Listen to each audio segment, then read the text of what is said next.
할렐루야 은혜성산교회 김한기 목사입니다. 얼마 전 한 어머니가 건강한 청년인 아들을 데리고 상담을 하러 왔는데 그 엄마와 아들 얼굴이 너무나 어둡고 창백했습니다.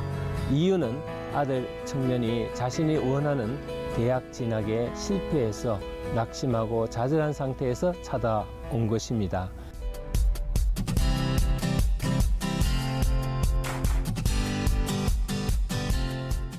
여러분, 이 땅에 사는 사람이라면 이와 비슷한 좌절감을 겪어보지 않은 사람이 없을 것입니다. 우리가 원하고 기도했던 것들이 허물어질 때 오는 심한 절망감과 좌절감은 자신의 무능함과 무기력감, 또 분노와 심한 상실감을 가져오게 합니다. 직장, 가정, 공동체 등 인간이 살아가는 삶의 현장에는 내 생각대로, 내 뜻대로, 내 의지와 계획대로 되지 않는 경우가 많습니다. 이럴 때 좌절감이 생기는 것입니다. 심지어는 신앙생활 속에서도 좌절감이 존재합니다. 교회에서 성령을 받고 싶어서 자기 나름대로 뜨겁게 기도하고 열심히 노력함에도 불구하고 자기 안에 영적인 체험이 결여되어서 좌절감에 부딪힐 때도 많습니다. 오늘 본문에 나오는 엘리야에게도 인생의 좌절감이 찾아왔습니다. 그는 신앙의 뜨거운 체험을 가진 사람입니다. 이미 엘리야는 갈멜산에서 바알 제사장 450명과 영적인 대결에서 완승을 거두었던 사람이죠. 그런데 그에게 찾아온 소식은 아합 왕의 부인인 이세벨이 자기를 죽이려고 한다는 것입니다. 엘리야는 생명의 위협을 느껴 호레산 로뎀 나무 아래 잠시 피하여 좌절하고 있었습니다. 지금까지 엘리야는 매사에 최선을 다했지만 주위 환경이 아무것도 변화된 것이 없다고 느끼기 때문에 좌절했던 것입니다. 이 상황에서 엘리야는 좌절하기보다도 승리의 성취감으로 감사 찬송을 드려야 했습니다. 그런데 이세벨 말 한마디에 로뎀 나무 아래서 죽기를 기도하며 좌절하는 모습을 보였던 것입니다. 인간은 감정의 동물입니다. 누군가에 의해 좋지 않은 소리를 들으면 낙심하고 좌절합니다. 그렇기 때문에 우리는 무슨 일을 하든지 사람에게 좌절감을 주는 언어는 사용하지 않아야겠습니다. 그 말로 인해 다른 사람의 심령을 상하게 할 수 있기 때문입니다. 탈무드에 이런 이야기가 있습니다. 어느 날 마귀가 벼룩시장에 정욕과 거만, 정오, 사랑, 시기, 질투라는 단어 앞에 가격표를 붙여 팔았답니다. 그때 제일 비싸게 팔린 것이 좌절이었습니다. 사람이 좌절하면 아무것도 할 수가 없습니다. 용기도, 힘도, 성취감도, 희망도 사라지기 때문입니다. 구약 성경에서 알려진 엘리야 선지자의 업적은 대단합니다. 열왕기상 7장 14절 보면은 사르파 가부 집에서 기적을 베품으로 집에 양식통에 밀가루와 기름이 떨어지지 않았습니다.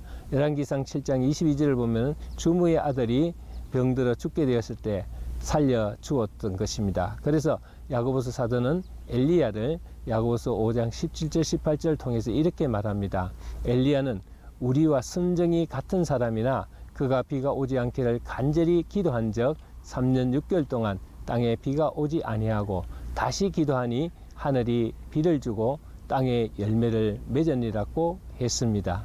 만약 우리에게 엘리야처럼 이런 정도의 능력이 있다면 왜 좌절하겠습니까? 그런데 엘리야는 이런 능력이 있음에도 불구하고 좌절했습니다. 그때 하나님은 엘리야를 호렙산으로 인도하셨습니다. 거기서 먹이시고 위로하시고 다시 힘을 얻게 하셨습니다. 그러므로 우리는 이 땅에서 무슨 일을 통해 좌절감이 올 때 주님을 찾고 주님의 위로와 인도하심을 받아서 힘을 얻어 자신이 목적하는 바를 이루는 삶을 살아야 하겠습니다. 사람들이 쉽게 낙심하는 이유를 살펴보면 대략 5가지 정도가 됩니다. 첫째로는 환경 때문이라고 할 수 있죠. 복잡한 사회적인 구조와 환경 문제로 성과나 목적을 이루기 어려운 현실적인 문제로 사람들은 쉽게 낙심합니다. 둘째로 미래 사회에 대한 절망감이라고 할 수 있습니다. 경제의 불확실성과 직장에 대한 불안감으로 미래가 불투명한 상태에서 미래가 없다고 느낄 때 절망하게 됩니다. 이것은 불확실한 미래에 대한 불신으로 인한 좌절감이라 할 수 있습니다. 셋째는 신체적인 질병입니다. 우리의 인생 여정 가운데 찾아오는 질병으로 우리는 종종 뜻하는 바를 이루지 못할 때가 있습니다. 이럴 때 우리는 좌절감에 빠질 수밖에 없습니다. 넷째는 나쁜 습관 때문입니다. 사람들은 좋지 못한 습관에서 찾아오는 관계의 단절로 인해서 낙심하고 좌절합니다. 습관적으로 분노를 한다든지 아니면 욕을 하든지 또 술, 마약, 도박 등의 중독성 악습에서 벗어나지 못할 때 스스로 좌절하거나 절망할 수가 있습니다. 마지막으로는 성공을 위한 경쟁 때문입니다.